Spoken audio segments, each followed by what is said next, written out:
commodity that we have right now that is being taken from you without you realizing it is your attention. It is your number one commodity.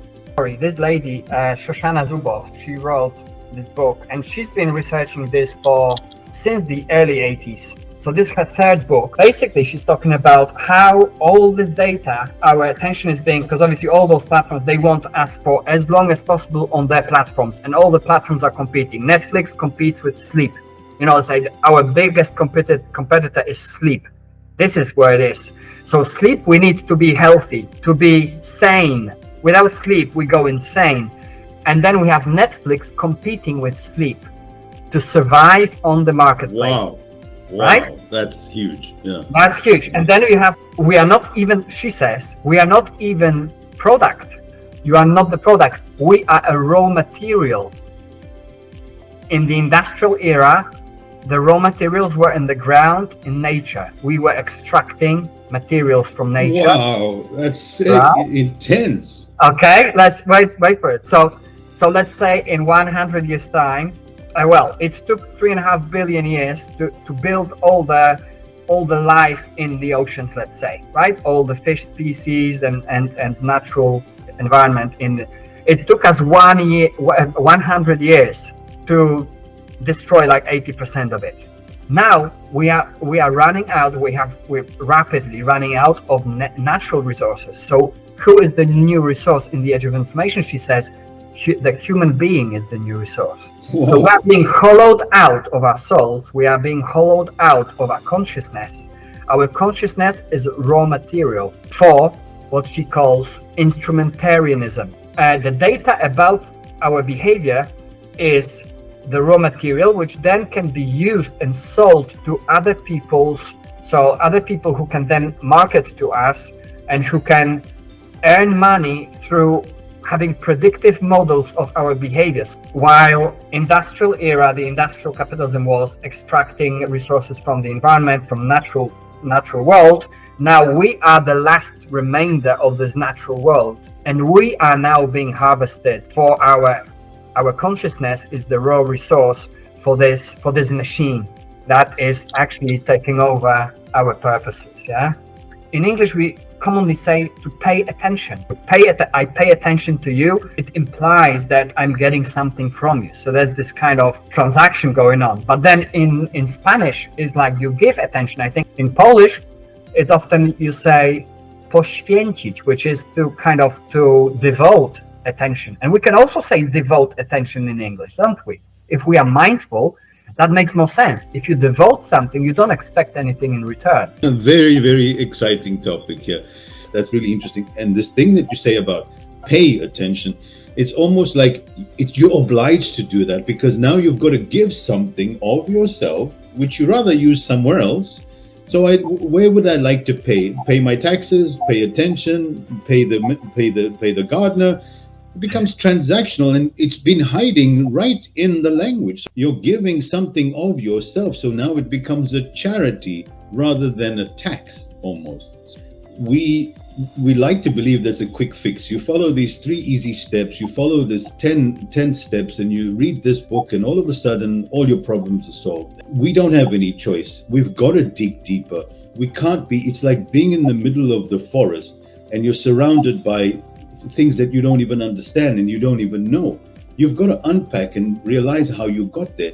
And there's layers upon layers upon layers, and it's not an easy fix. And if we don't do this work of uncovering and unpacking, it's like when I tell clients when I'm doing my coaching, if we don't go back to how you got here, you can't solve the problem. It was so lovely what Einstein said, you can't solve a problem from the same level of awareness that created the problem. I think the most important thing is the poetic, artistic expression that when we're creating technology, where is the artistic expression? Where is the creative urge within us? Where are the poets of the age, as Heidegger so beautifully says, right? That's beautiful. This is so close to my heart, actually, because the nature of technology, of technological advancement, is exponential. That's the function of technology, right? It goes exponentially.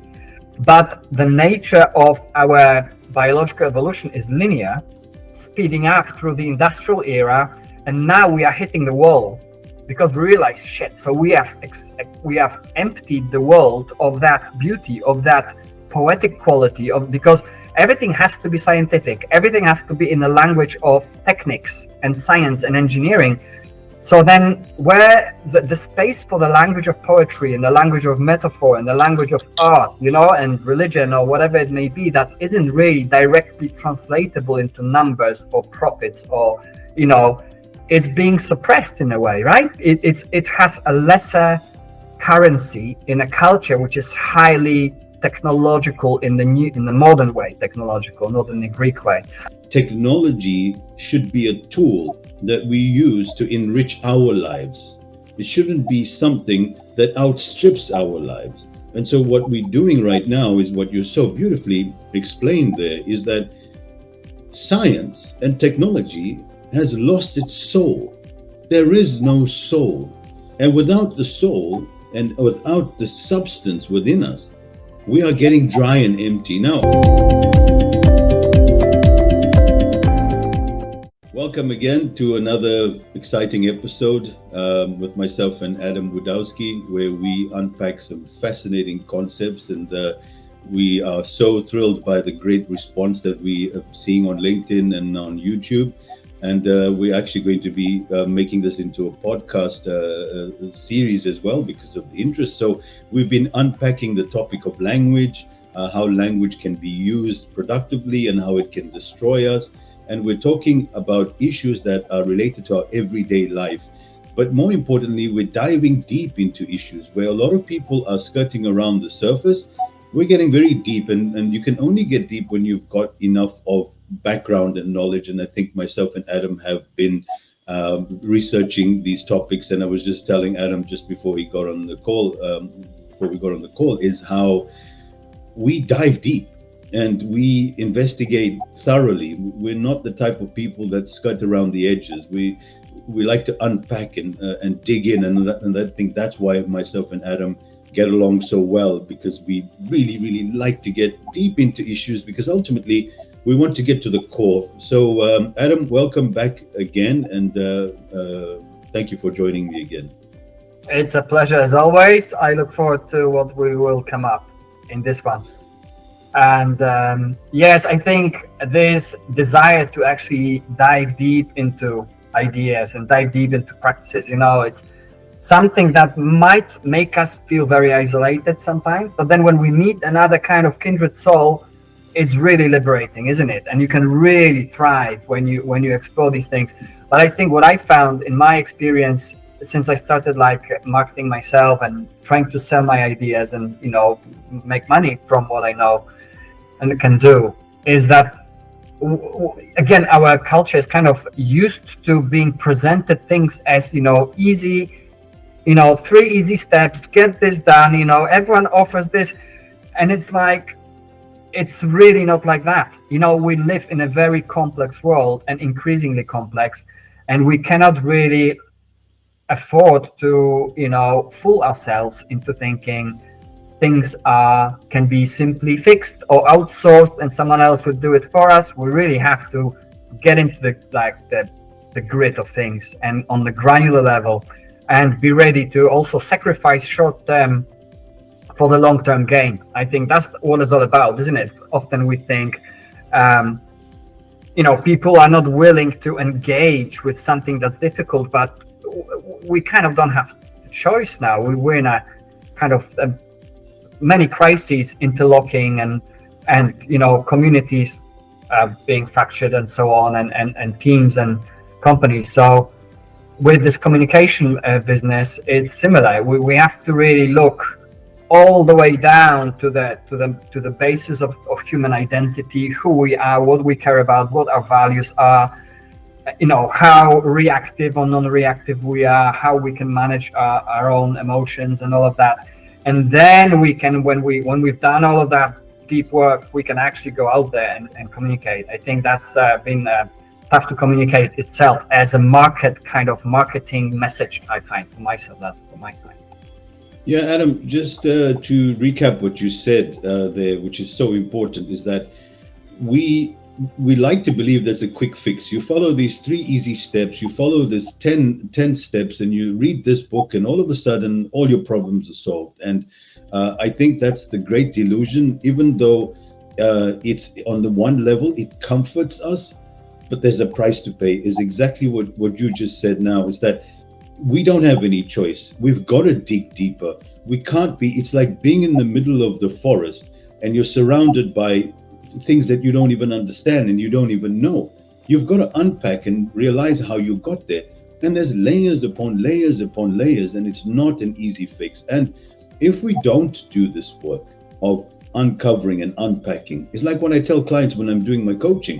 If we don't go back to how you got here, you can't solve the problem. It was so lovely what Einstein said: you can't solve a problem from the same level of awareness that created the problem.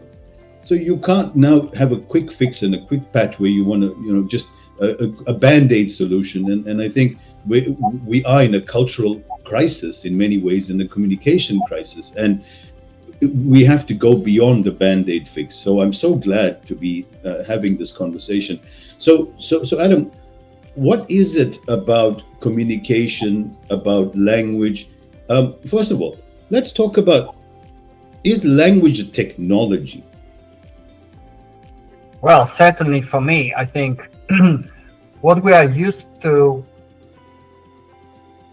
again, the way our language works, when we use the word technology in our society, we think of tools, we think of phones, cars, rockets, whatever it may be, computers. That's technology outside of us. But I think when we look into the meaning of the root of the word, techne, techne it comes from Greek, and pre-Socratic Greeks, they saw techne as a process of producing something. So, and there was also creative element, not just instrumental, as we see an technology like a hammer is a sort of technology, simple technology that you use something as an instrument to get a job done, and that's, you have used technology, you've extended your biological capacities, right? So that's how we think of technology, because it gives us more power over the environment. But for the Greeks, there was more than that. There was actually an element of poiesis, that's, which is the coming forth, that when you apply the power of techne, you bring something forth from reality. You bring something is emerging from the world. So let's say, like a clay dish, right? So there's a techne is that process of bringing forth the shape of and the utility of that dish out of clay, which is just a kind of raw material. And that all of that process, there was this creative element to it, which we seem to have lost, And I think if we kind of look back into that original sense of what techne means, what technology, technologos, so like the logic of being technical, language is something like that. We have to be creative with that, right? So, and it is a tool, but it's not merely a tool. It's a tool that requires you a deeper understanding of what it is, and what it can do. So Adam, you, just to break it up here for us to be able to follow along, because you made some key points there. First of all, the word techne, or technology, as commonly understood by most people, is advancement when it comes to our new gadgets. But people don't see technology as this process of creation. But I think the most important thing is the poetic, artistic expression that when we're creating technology, and look, Apple really capitalized on that. If we look at it from that aspect, is they brought the creative expression out of it. And I think technology has lost its meaning of the word, first of all, like you said so beautifully.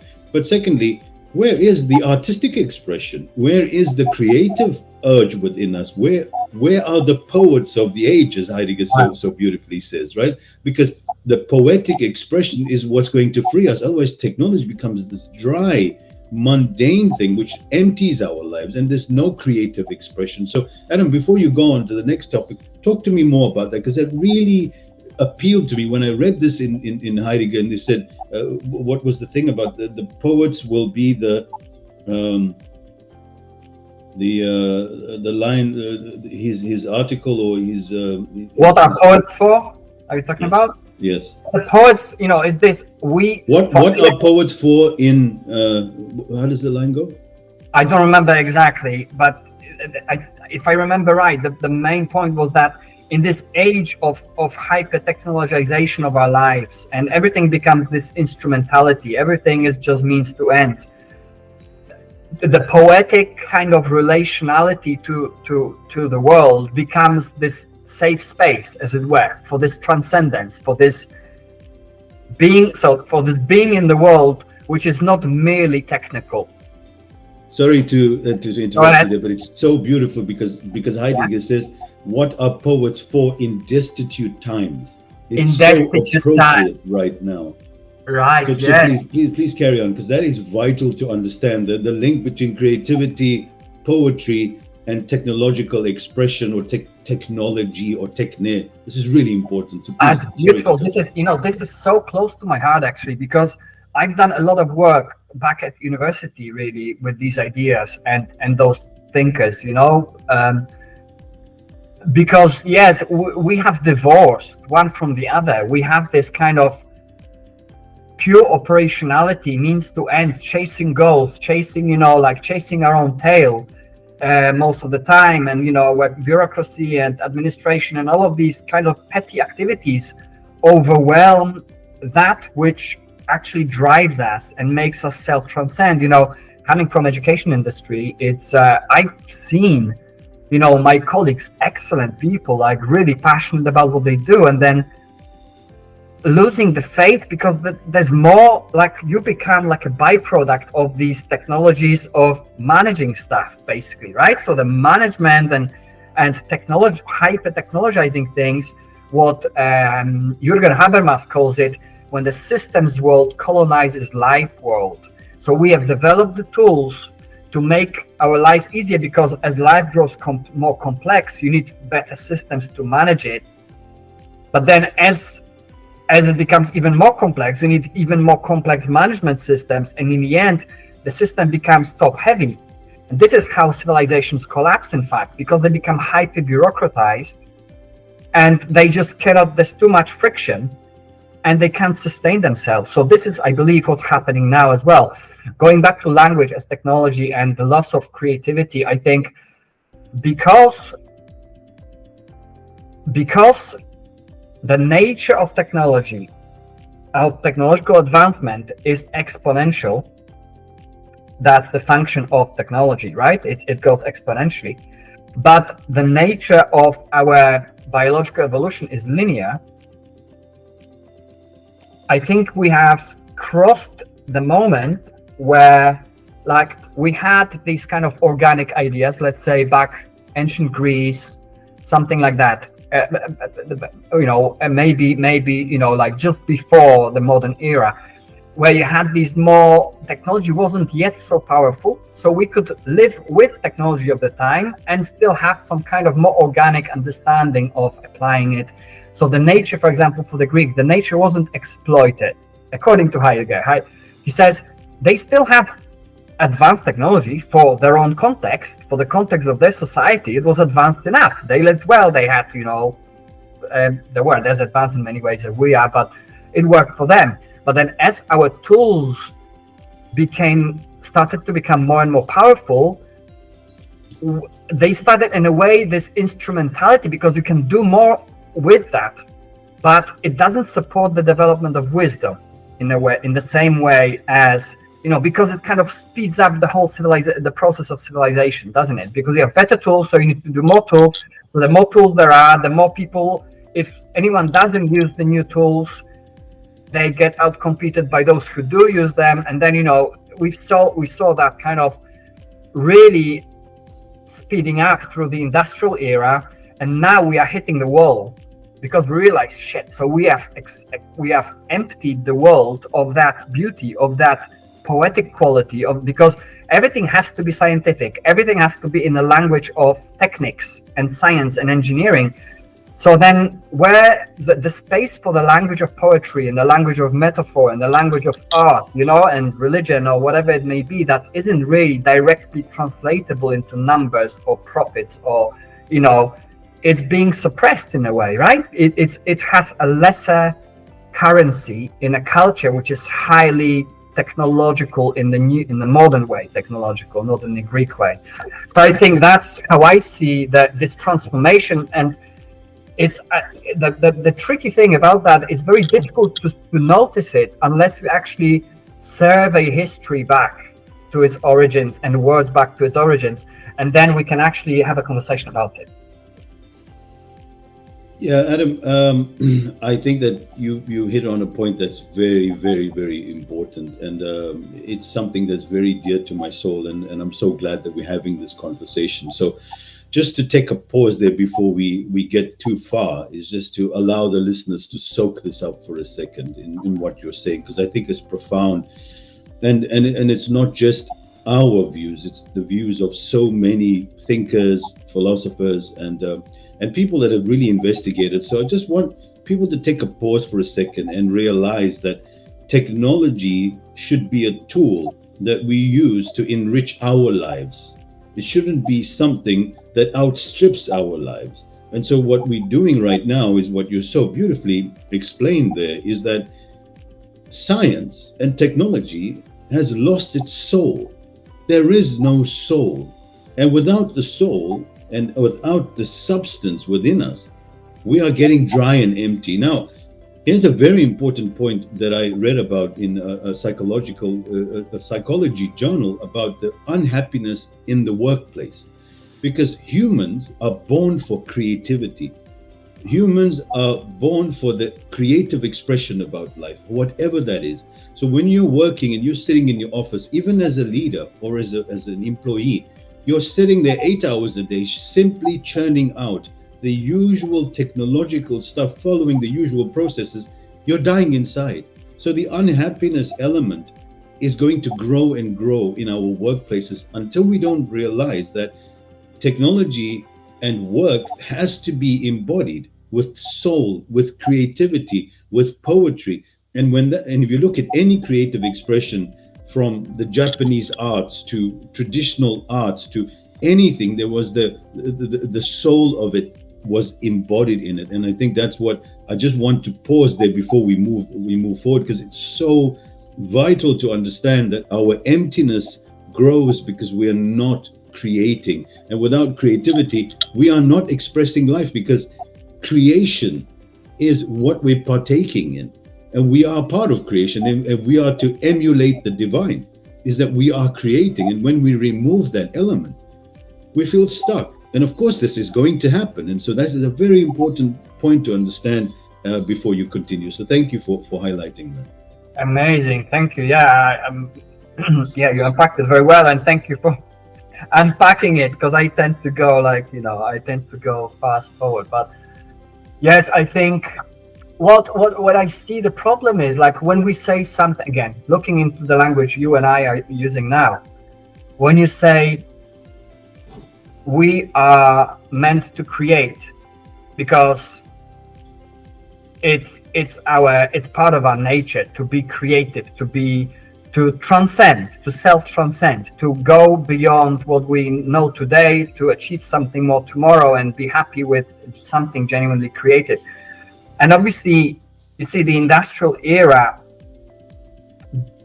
it wasn't really in the interest of the work of the industrial era's workplace, of the factory kind of culture, to have people creative. People have to do repeatable tasks.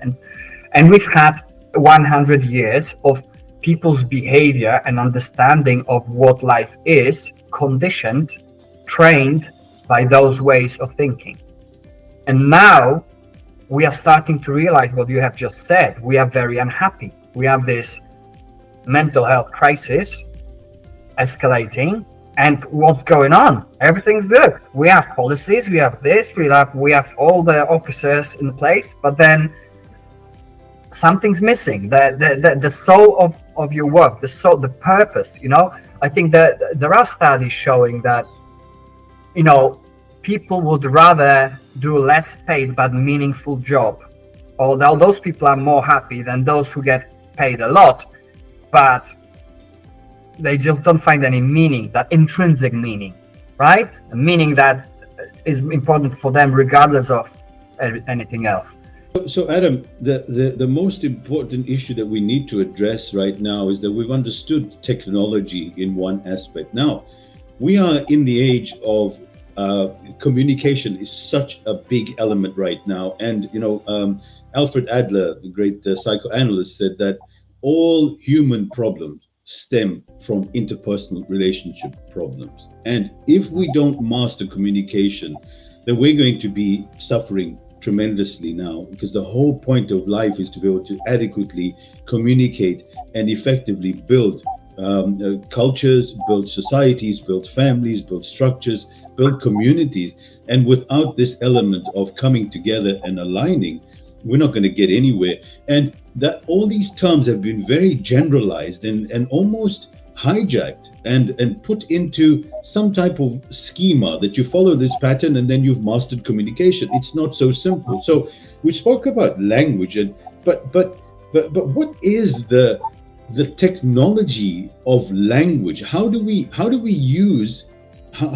unpack where we are right now? Because we don't understand how the language that we speak, not just in the, whether we speak English or we speak Greek, but how is that so vital to overcome it? Because ultimately the outcome and the purpose of this conversation is optimizing communication and dealing with issues, which is conflict resolution, dealing with getting the team on the same page, focusing on the outcomes. Now, what does the technology of communication, what role does that play in our current situation? Let's take a home situation, for instance, or a work situation. Both are where there's more than one person, we have communication. So break it down for me on the focus of improving our communication. Right. I mean, yeah, let's look into it. So first thing we need to understand, and it's not about really being smart or intelligent about this. It's more about the faculty of attention, I think, than intelligence. It's more about it's like a mindfulness practice. You have to pay attention to the right thing. So if we pay attention to language as not something we've always had, it's easy to take it for granted because we've always had language and we use it carelessly. It's easy to use it carelessly, and we are born into a kind of language as well. So we use also, and then whatever is most popularly promoted, let's say through the media, through our cultures, through our family, or whatever the community we are part of, or we use often language that is not in a non-mindful way. I think the first thing to realize is that language is actually extremely powerful, and it can create whole understandings and whole worlds. It creates the world. Like Heidegger said, language is the house of being. In its home, man dwells. We live. Our life, our worlds are defined by the language we use. So if we use the language that television tells us to use, we are already locked within the sets of responses and sets of relational capacities that are bound by this language. So if we realize that it's not the ultimate language, it's just one of many discourses we could be using. So if we understand language in this way, we already understand language as a tool, as a technology, in fact, neurotechnology, because we can also then look back into history. We can look back in how the same word was used 500 years ago, 1,000 years ago, 2,000 years ago, to what concept it is linked in our language, to what concept, how is it in English, how is it in Spanish, how do Germans talk about it, how do Japanese refer to this concept, and then we'll find out that all of those different kinds of peoples, they often don't even have the same concept for the word that we take for granted as everyone understanding. Let's say, I think, for example, attention itself, as like in English, we commonly say to pay attention. So there's this there's this transactionality built into the very understanding of what attention is. I pay attention to you. What? So then that it implies that I'm getting something from you. So there's this kind of transaction going on. But then in Spanish is like you give attention. I think in German also it's from schenken, so geschenke. So it's you give attention. In Polish, it's often you say poświęcić, which is to devote attention. And we can also say devote attention in English, don't we? If we are mindful, that makes more sense. If you devote something, you don't expect anything in return. You're on a very, very exciting topic here. And, because I studied NLP, right? And you're doing this course with Nora Bateson on language. The language is hiding in plain sight the meanings of the words, and it's so powerful. So that's really interesting. And this thing that you say about pay attention, it's almost like you're obliged to do that, because now you've got to give something of yourself which you rather use somewhere else. So where would I like to pay? Pay my taxes, pay attention, pay the gardener. It becomes transactional, and it's been hiding right in the language. So it's not really paying. And then you look at other languages, like you said, and that's mind blowing, because now you're giving attention. You're giving something of yourself. So now it becomes a charity rather than a tax, almost. So unconditional. It becomes unconditional. Right. So that word is a great example of how, and we could take so many words, like for instance, mindful, the word they say become mindful, but the point is that you let things go in your mind so that you can focus your attention on allowing thoughts to just be. So you are mindless actually at that point, rather than mindful, because when you are full of thoughts, you can't even hear somebody else talking. So attention is, and I've been saying this for a long time, the number one commodity that we have right now that is being taken from you without you realizing it is your attention. It is your number one commodity. Absolutely. And you know what?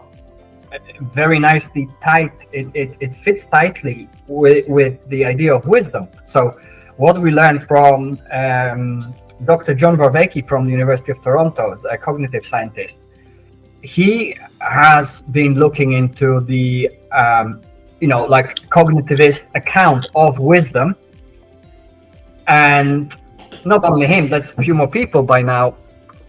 And it seems that, we have all the intelligence we want in the world now, including artificial, right? We have all the intelligence, all the smartness, everyone's, it's not so difficult to learn to be smart. You can learn from online and whatever.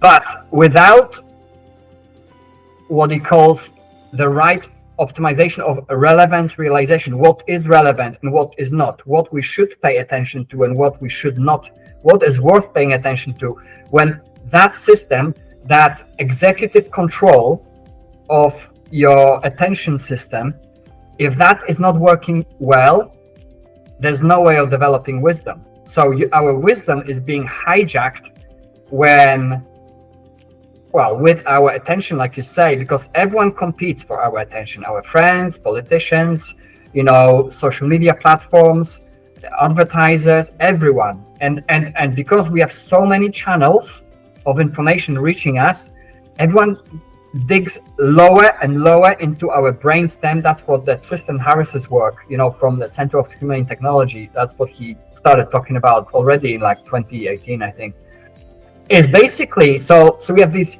increasingly powerful information tools which hack our nervous system by basically hijacking our attention through, fear and outrage. Those are, like you said, Machiavelli said, fear is more effective because you just scare people and they have no choice, because that's back to their survival mechanism. Yeah, they call that the amygdala hijack. So limbic hijacking or amygdala hijacking. Yeah. So we are limbically hijacked consistently.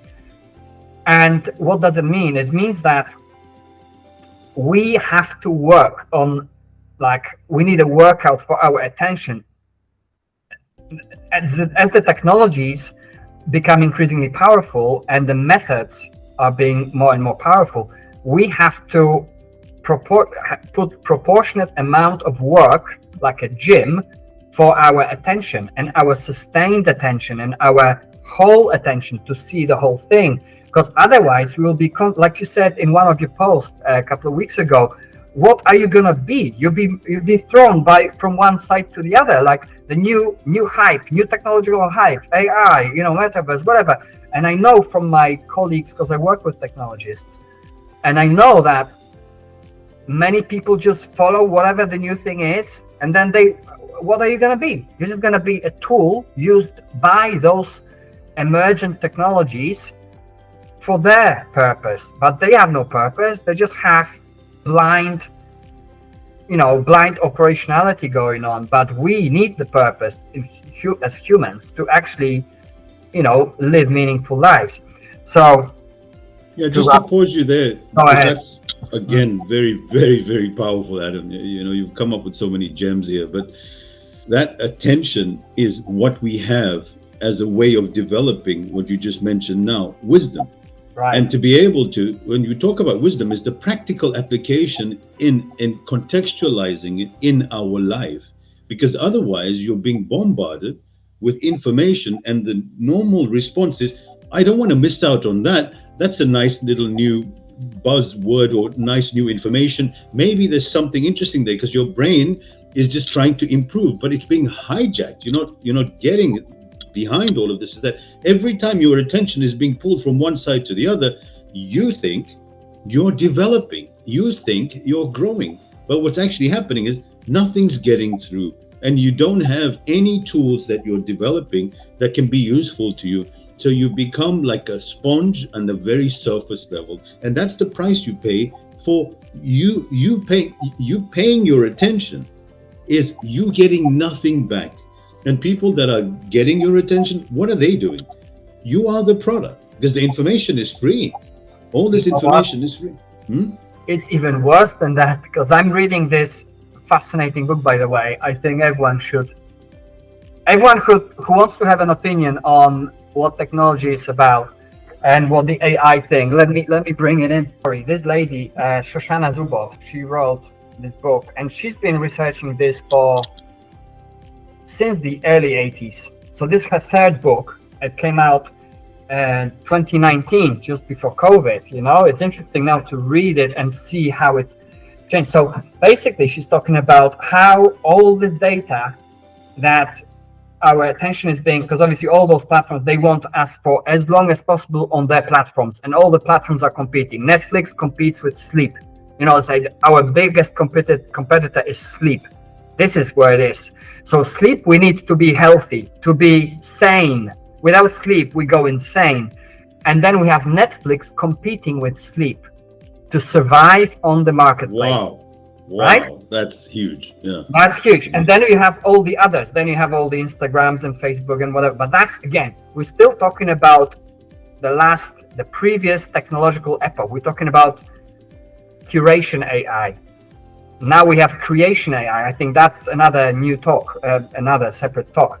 But the point about attention being hijacked is that we are not even, she says, we are not even product. That's a kind of truism that we hear, and it's obviously because we pay attention. We don't pay money, we pay attention. Yes, so you are the product. I said, you are not the product. We are a raw material.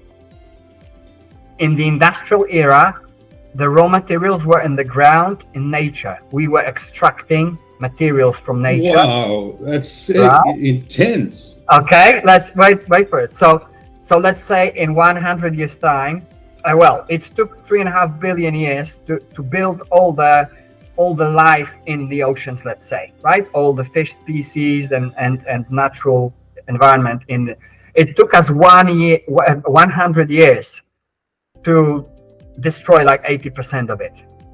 So this is the level of exponentiality of technology and our power of extracting these raw materials, or converting nature into what Heidegger calls not a standing reserve. When we convert the living organisms and the living world and experiential world into resources, including human resources at the end of it. So that was the industrial era. Now we are running out. We're rapidly running out of natural resources. So who is the new resource in the age of information? She says the human being is the new resource. Whoa. So we are being hollowed out of our souls. We are being hollowed out of our consciousness. Our consciousness is raw material for what she calls instrumentarianism. So that's this new ideology of the new mode of doing capitalism, because there used to be consumerist capitalism. I mean, now it's still consumerist because people consume things online instead of consuming physical stuff as much, But the point is, we're not product. Our behavior, the data about our behavior is the raw material, which then can be used and sold to other people's gain. So other people who can then market to us and who can earn money through having predictive models of our behavior. So the more automated our behavior can be, the more certain those behavioral models can, okay, let me say it again. So our behavior is being harvested, right, through the data that as we're using online, not only online but offline too, like where we are and location services, where we spend money, etc., who we talk to, what we say. But that's all related to online. I mean, it's all linked in to an online. Right? Yeah. I mean, but our activity, it's important to know that it's not just online, but when we are offline and our microphone and our phone listens to us, and it knows what we've eaten, how what we've eaten might affect our mood, and then the conversation we're having, whether we are angry, we are pleasant, we are whatever it is, then and it differs. It gets all the tiny kind of the residual data, basically residual behavioral surplus, they call it. That is then being weaponized against us as consumers, as online consumers or in general, and sold to companies who pay for the predictability of our behavior in the future. So they can know when we will be most vulnerable, let's say, to buy a certain kind of product. Let's say she gives this example of a boy who is a teenage boy, and he has a date on Friday, and it's Thursday evening, and he's anxious, and they know that the date is coming up. So the company sends, they have this data about him, and they send him an advert saying, buy this leather jacket, 50% off, to boost his confidence. That's just an example, but we see that, don't we, online, when we go online, and there's like these prompts from advertising. So that's just the advertising. But the point is, the basic point is, like you said, while industrial era, the industrial capitalism was extracting resources from the environment, from natural world. Now we are the last remainder of this natural world, and we are now being harvested for our consciousness is the raw resource for this machine that is actually taking over our purposes. Yeah, that's just mind-boggling and so appropriate. Actually, I remember the scene from The Matrix where you have these humans being put into these incubation tanks and they're being harvested for their bodies, and there's quite a few themes like that, which is very AI, very futuristic, but there is this practical application, and this woman, obviously, that the book is sensational in what it's saying. But Adam, I have a question, because ultimately, two things. One thing, they're checking how predictable we are in how we would, buy a certain product or feel in a certain way. But then I think there's more to it than just being able to sell us a product in a particular moment. I think it goes beyond that. The harvesting and the data collection, on one hand, is to sell more products, but I think there is another aspect to it as well. That's the first point that I want you to elaborate. And the second point is that, are they not creating predictive behavior rather than we're just watching? Do they somehow create the narrative to preempt how we would react and how we would respond in a certain situation? Well, right. I mean, naturally, once the data is out there, that data is being fed back to us, because that data informs what we will be presented with as we go online again. So then the curation of the content that we encounter online will be informed by the data that we give to the algorithms. And then the algorithms will effectively curate our behavior and modify our behavior, right? So I think so it is a form of persuasion Exactly. Right, but so what you're saying is that the data is being collected, and then you're being fed this information in a specific way. But there is this also shaping of thoughts, of society. Yes. Shaping of consciousness. Now, what is that purpose? Because that leads into my first question. Because other than selling you more products, which is great, because I think that also at some point the selling of the product is old school. I think there's another bigger use of it. Okay, so let's look into the language again. What is a product in the age of information? Yeah, like the product, we used to saying the product is the glass, the book, the computer. But what is the product? I mean, the product can be political ideology. The product can be cult ideology. The product can be identity. Yeah? In the age where identity is in shambles, because people don't know who they are and why and what the values are. Well, if you sell them a product of you can be whatever you like, that's a valuable marketing strategy. And especially when you don't sell it as a product. So you have all these people, all these young people who are anti-corporate, anti-whatever, socialist, communist, but they basically, what they're being, they are just toys of the new marketplace. But it's not explicit that this is a marketplace, right? That's why Zuboff talks about how this is the whole phenomenon, is this instrumentarian logic. So no one really cares what you do, what you believe in, as long as you do what the algorithms want you to do. But algorithms have no agency. They don't have a goal. They don't have, like back in the day, you might have had Stalin, Hitler, Mao, like big totalitarian brainwashing regimes where there was like engineering of the soul. They had to they put people into these education camps, or they had to indoctrinate you, and there was this big ideology about it. But now instrumentarianism has no ideology of itself. All it cares about is behavioral surplus extracted from us, and then modifying our behavior so that, because now the next question is, so one thing is like, okay, what is a product in this kind of predicament? Obviously not the old 20th century understanding of what product is, but there's a virtual, new, abstract way of conceiving of a product. Second thing is what is even the idea of democracy and what is communication, where we are being brainwashed in the most sophisticated way in history. So you can't even notice the process of it. In a cult, let's say in 20th century, let's say you have a guru and they have this kind of camp, and they get people there and they brainwash them, and they do the rituals or whatever, and you can actually locate, oh, there's a cult, there's a person. But what if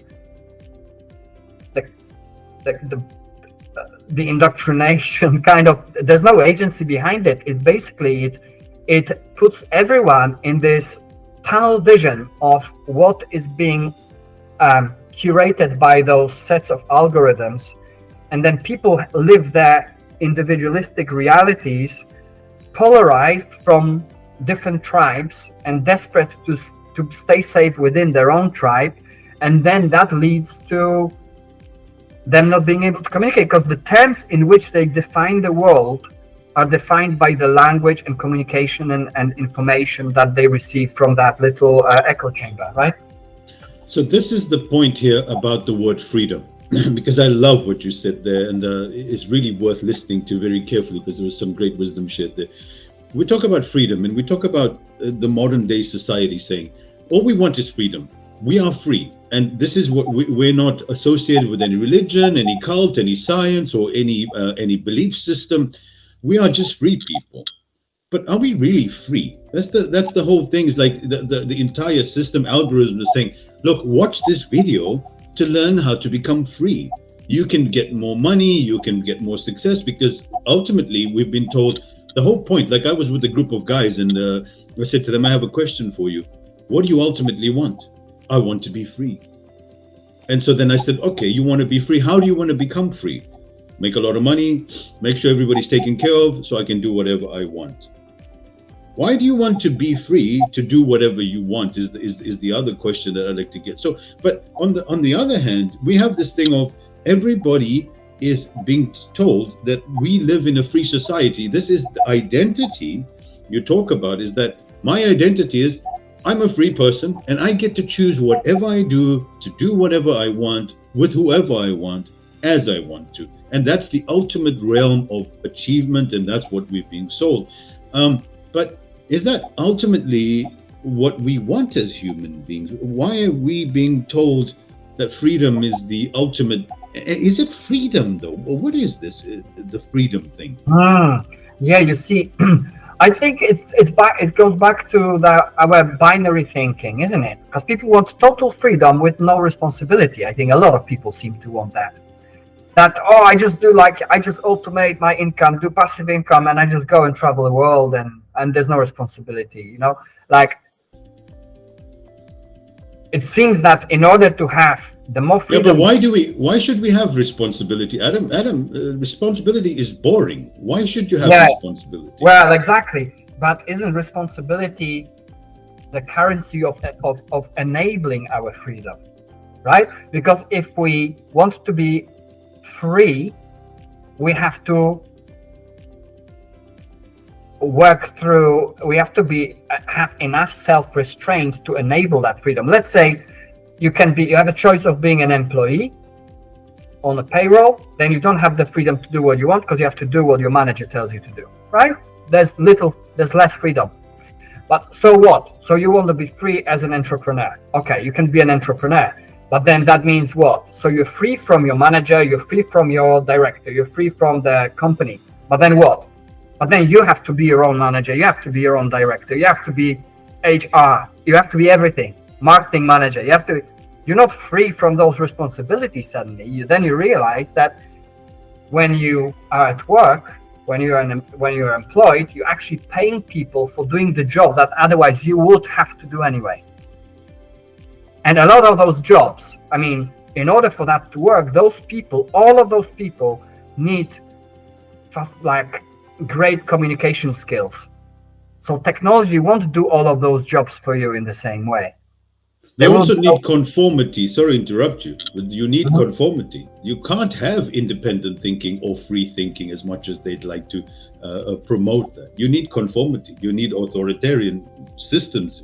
What do you mean in terms of what, like being? No, on the one hand, we're saying that in the workplace you have freedom, and you can be sure you have the responsibility of being an employee. But then we've been told as long as you're an employee, then you can be free to have creative expression in your jobs. That if you look at employers, any employees, that what they want is the freedom to be able to say and do whatever they want.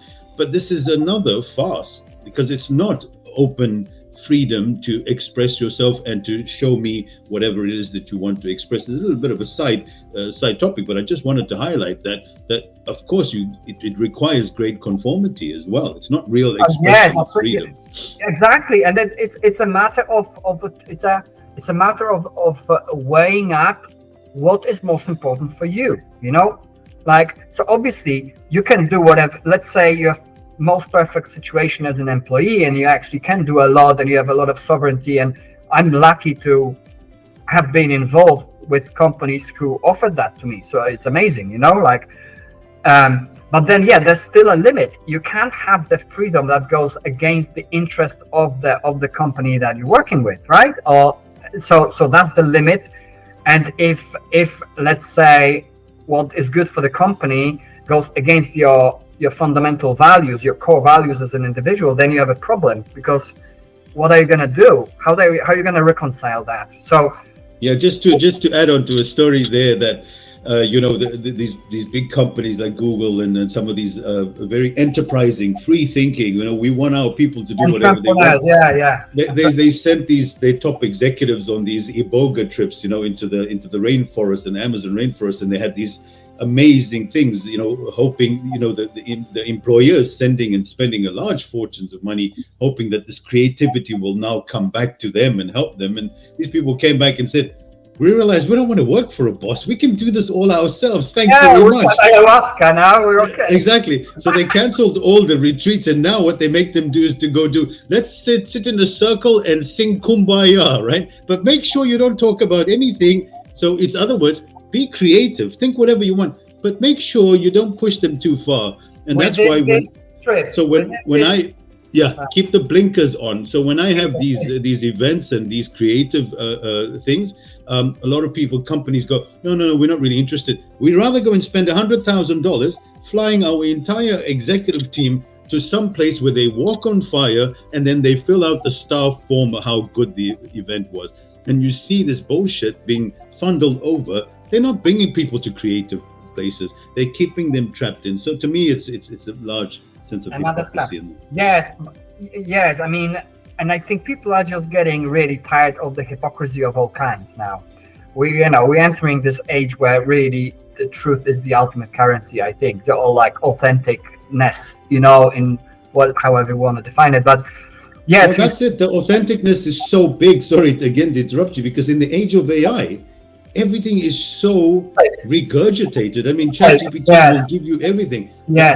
So that what I say is that you're right, because authenticity and speaking your truth is the most important currency. So sorry to disrupt. Right. Yes, but you see, I think it's clear to me that you want to be able to speak the truth, but you don't want to make people feel bad. You don't want to offend people. So you have to speak eloquently. You need to have confidence in your speech. So you need to, first of all, realize how much responsibility having a language bears on you. Because, like we said, it can be used in a harmful way, and sometimes it will be interpreted in a harmful way, even though you don't mean it. So you can't avoid that. But at least what you can do is to learn about language sufficiently. So when you use it in the best possible way that you can at the time. And yes, like, speech can be free if your speech is as powerful as your sense of responsibility about wielding that power, or rather stewarding the power. Because to use technology with wisdom, like, that's a quote from, again, Daniel Schmachtenberger. I think it's spot on when he said, we have this godlike technology, but in order to have the power of the gods, we need the wisdom and prudence and the love of gods. So we have this technological like godlike power from technology, but we're still kind of struggling to use it with wisdom. So when we have the wisdom and the love and the prudence of gods, then we can steward that technological power with the right amount of responsibility that doesn't feel oppressive, but feels simply like, wow, now we have earned real freedom, because we are not dominated by technology, but we actually can control it, in a wise way. Adam, that's a lovely way to bring back in your last point about what we started off with about technology and about language and about communication, and we're going to leave it there because we've gone quite far into it. But wow, that was just fascinating. I'm so glad we did the morning show, because the last time we did the afternoon show, and Adam's brain fires very well in mine too, early in the morning, and it's again the point of sleep, right? So less Netflix and more constructive sleep as well. So Adam, that was fascinating. I think we can leave it here, but I'd like to take this discussion a lot further, because I think we've just started upon something, and I'd love to explore this further. So to me, this episode had so much value in it, and I hope the listeners really benefit from it and take the wisdom from it, and to reach out and share and like and comment so that we are more inspired to produce more content like this. So Adam Wadowski, thank you very much once again. Thank you likewise. And I think I will share with you some of the links, reference links, maybe to add to the video so people can find some sources of these ideas as well. Perfect. Thank you so much, Adam. Lovely. Thanks a lot. Cheers. Bye. Bye.